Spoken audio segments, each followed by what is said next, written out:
Hi, I'm Dr. David Myers. I'll be your instructor for bioethical issues in sociology. Um, this is a special course that is being given for the online college and the high school. So if you're watching this, you are in my online bioethical issues class.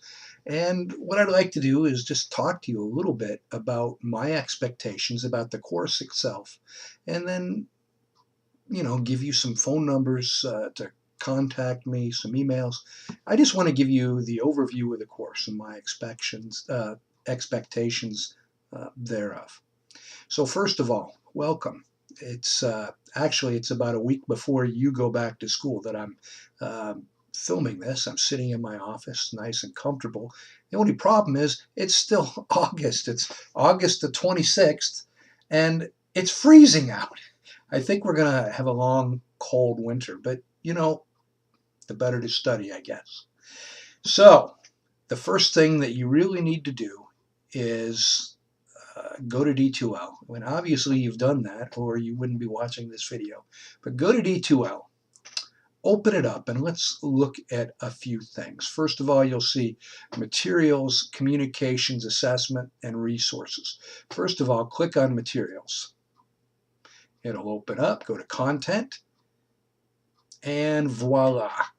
In content, you'll find instructor information, syllabus and schedule.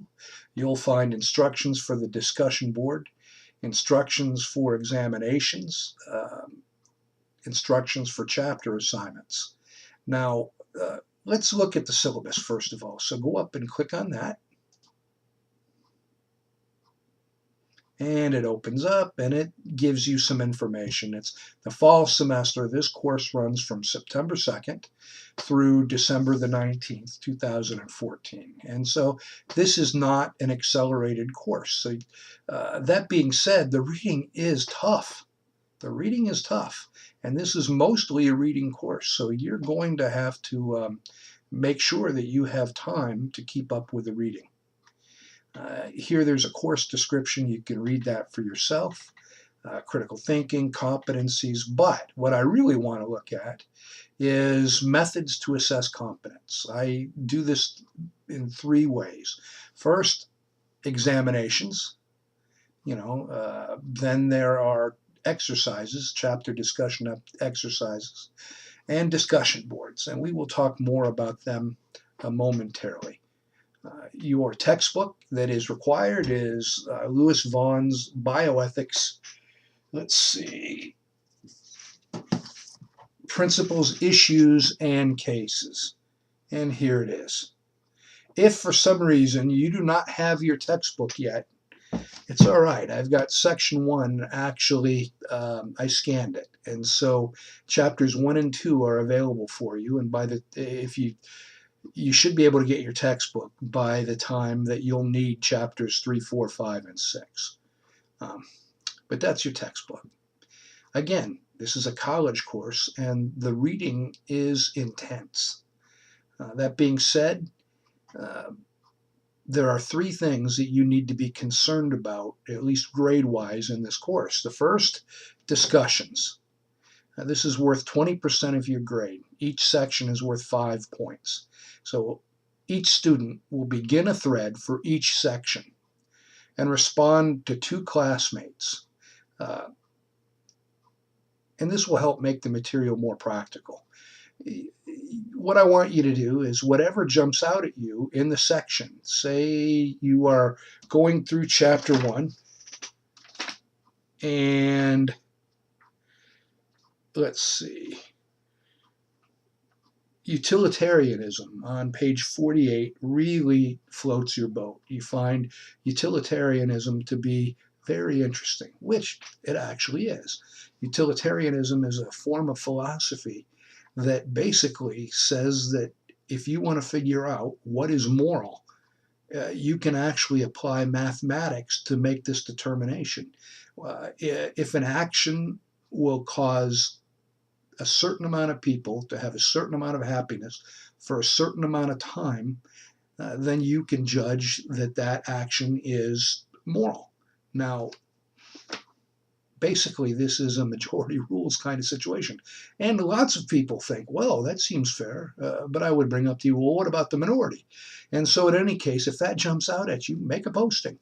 Now, it has to be a well thought out post.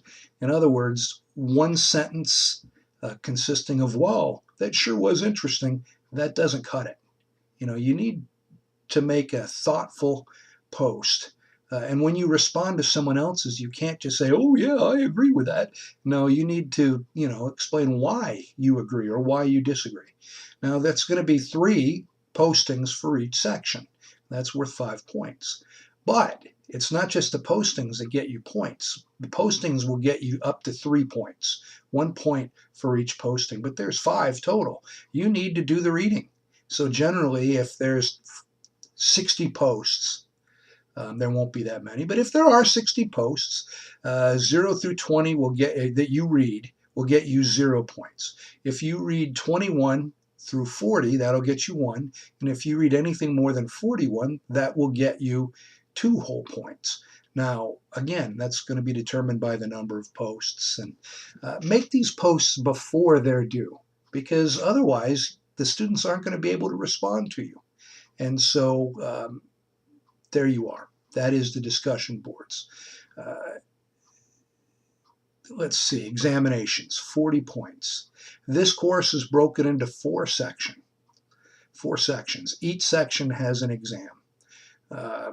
Each exam is worth 10 points. So your exams are worth 40% of your grade. Now, the other 40 comes from chapter exercises. In the syllabi, you will find a table, and also you'll find this in D2L under instructions for chapter exercises. But what you're going to do is, say for section 1, you're going to have to choose one of these options and turn one of these assignments in. So if you want to do chapter 1, you will complete exercise 1.3 found on page 31 of the texts. If you don't want to do that one, you'll have to complete, in chapter 2, you'll find define each of the key terms found on page 50 of the texts. Now, because this assignment is worth 10 points, you really need to put some effort into it. It's going to need to be several pages, but there's only 4 of those throughout the course. Section 2 has 4 chapters, 3, 4, 5, and 6, and you will choose one of the chapter assignments to turn in. Same with section 3, 7, 8, 9, and 10. Chapter 4 just has one chapter, so you have to do the assignment for chapter 4. Now, all of these assignments need to be turned placed in the Dropbox. You're going to do these in Word format and place them in the Dropbox on the due date given in the schedule. Exams need to be taken as scheduled. Now, let's see. The first exam opens September the 26th, which is a Friday, and it closes on 3 October, which is a Friday. It covers chapters 1 and 2. So you have 7 days to take the exam. You can take them at home. You can take them at school. You don't need a proctor, and it is open book, but that's probably not going to help you as much as you think. And so I have written a series of practice exams. The test itself comes from the questions in the practice exams. So you need to do these exams. You can do them as many times as you want. Now, the test is open book, but not open notes. So you can't just print out your questions. That would be cheating. And so please don't do that. At any rate, 31 October through 7 November is the second exam. 28 November through 5 December is the third exam, and it covers chapters 7, 8, 9, and 10. And then 12 through 19 December is exam 4, and it just covers one chapter, chapter 11. If there's some reason that you can't take the exam on a scheduled date, or you want to take them early, let me know. And we will see about getting that opened up. You'll also find a reading assignment schedule in your syllabi. And for instance, it lists all 16 weeks that the course is open. So week 1, which is the 2nd through the 5th of September, you're going to start reading chapter 1. The next week, finish reading chapter 1. The next week, start chapter 2. In the next week, you will finish chapter 2 and your exam opens. And read this carefully, and it will give you just an excellent insight on, are you caught up or not. Again, this is not there's not a lot of things that you need to turn into pass. You need to take the exams, you need to stay on the discussions, and you need to do these exercises. That's it. That's 100 points. That is what the class consists of. Now, if you have questions, if you have concerns, email me. You'll find my email address right there on the syllabi. Also, it's right there in the introduction in D2L, and so is my cell phone. I will answer that cell phone. If you need to talk to me, call me. The funny thing is that when students call me, they're, oh, sorry to bother you, Dr. Myers. Listen, I get paid because I teach these classes. My time is your time. Don't be sorry to call me. I enjoy the interaction. If you have problems or questions, call me or email me. I will get back to you very quickly. Now, that being said, I'm old. I go to bed by about 9:15 to 9:30. So if you tried to reach me after 9, you probably won't. I will get back with you the next day. But I check my email 7, 8, 9, 10 times a day. So I'll respond to an email almost instantaneously. And I will respond to a phone call. Sundays, uh, my main job, I'm a Baptist minister. And so I'm at church from 9 o'clock until 1 o'clock. And so I won't respond then, but I'll call you when I get home. And Thursdays, I'm in classes. My lecture courses run, and so Thursday will be hard to get in touch with me. But any other time, I'm your guy. Give me a call. All right, let's see. That's the syllabi. Let us go to content again, and let's look at the table of contents. You'll see instructor information, syllabus, and schedule. You can click on instructions for the discussion board, examination, chapter assignments.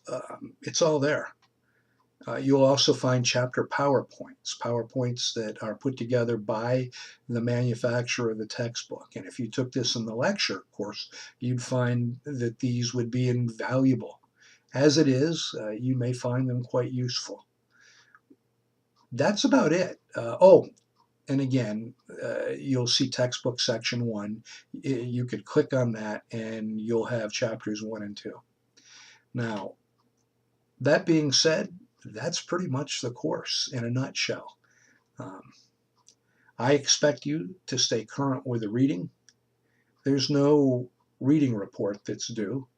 And I guarantee you that you are going to have a difficult time maintaining the reading schedule. Don't panic. All philosophy courses are difficult as far as reading. You're going to find that you'll have to read each section 3, 4 times. But that's why I've written practice exams. You will get an exact look at the test if you take the practice exams. I guess it's not exact. I don't use every question. But what I mean is, you won't find any questions on the exam that are not on the practice exams. What you see is what you get. So if you do the reading and you take the practice tests, you will do well on the exams. Now, that being said, I also offer extra credit. Click on the instructions for extra credit and you'll see what you need to do. Put it in a Dropbox, and what this guarantees is if you bomb an exam, say you get a 30 on the exam, don't panic. You do the extra credit and it will raise it to a 70. So you're going to be at least at sea level. Now, the problem is I've been teaching since 1997, and I've discovered that it's very rare that a student who needs the extra credit will actually do the extra credit. The funny thing is that it's always the students with a 98% that, oh, but it's not fair. I want to be able to get 100%. And so if you've got an 80 and you want to make it a 90, you can do the extra credit. If you have a 90 and you want to make it 100, too bad. I'll raise it, 5 points, but that's it. And if you're above a 95, I will not raise your score. An A is an A. There are no A pluses or A minuses, and so there you have it, the extra credit. There's no term paper that you need to write, but you do need to do a good job on the section assignments. Most of them are case studies. You have signed up to take, issues in bioethics. And so you need to expect that this is, the course has a medical bent towards it. And so case studies are the best way to learn. Put your time and your effort into those, and you cannot fail my course. Again, if you have questions, call me or email me. But let's have a great semester together. Have a great first day of school, and I look forward to working with you.